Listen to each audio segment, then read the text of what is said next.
Hi everyone, welcome back to my channel Janis Mania. ఈరోజు నేను simple and టేస్టీగా ఉండే గోంగూర పప్పుని తయారు చేస్తున్నాను. ముందుగా పప్పుని హాఫ్ అన్ అవర్ నానబెట్టాలి. అందులో ఒక చిటికెడు పసుపు, ఒక 4-5 పచ్చిమిర్చి అండ్ ఒక 5 టమాటాలు వేసాను. తర్వాత ఒక ఉల్లిపాయ ఒకటి, తర్వాత అందులో 2 టేబుల్ స్పూన్ కారం వేయాలి.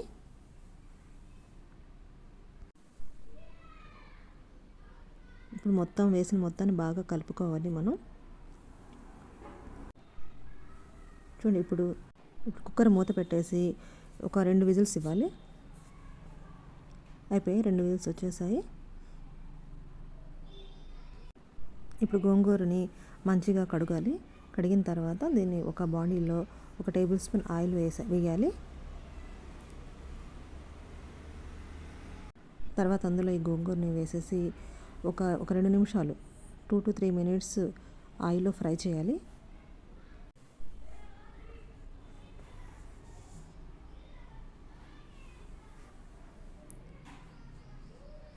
చూడండి, ఆకు ఫ్రై అయిపోయింది. ఇలా మెత్తగా ఫ్రై చేయాలి. అయిపోయిన తర్వాత తీసి ఒక పక్కన పెట్టుకుందాం. చూడండి, ఇప్పుడు పప్పు బాగా మెత్తగా ఉడికిపోయింది. దీన్ని ఒకసారి మనం కలుపుకుందాము.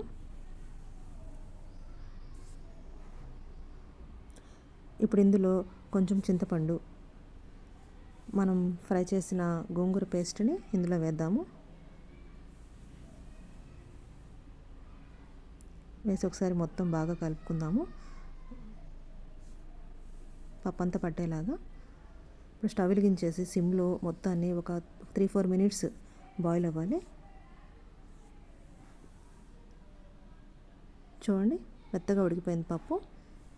సరిపోతుంది ఈ స్టేజ్లో. ఇప్పుడు స్టవ్ ఆఫ్ చేసుకుందాము.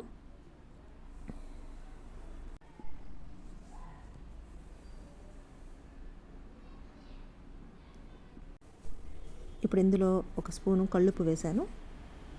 వేసేసి కొంచెం ఒకసారి కలుపుకోవాలి. ఇప్పుడు పప్పుకి మనం పోపు పెట్టుకుందాము. ముందుగా ఒక బాండీలో ఒక 5-6 టేబుల్ స్పూన్ ఆయిల్ వేసాను. ఆయిల్ వేడిన తర్వాత ఒక 3 ఎండుమిర్చి వేయాలి. ఎండుమిర్చి ఫ్రై అయిన తర్వాత ఒక 2 ఉల్లిపాయలు, సన్నగా తరిగిన ఉల్లిపాయలు వేసాను. అందులో కొంచెం 5-6 వెల్లుల్లిపాయలు వేసి ఫ్రై చేయాలి. మంచి కలర్ వచ్చేంత వరకు ఫ్రై చేయాలి.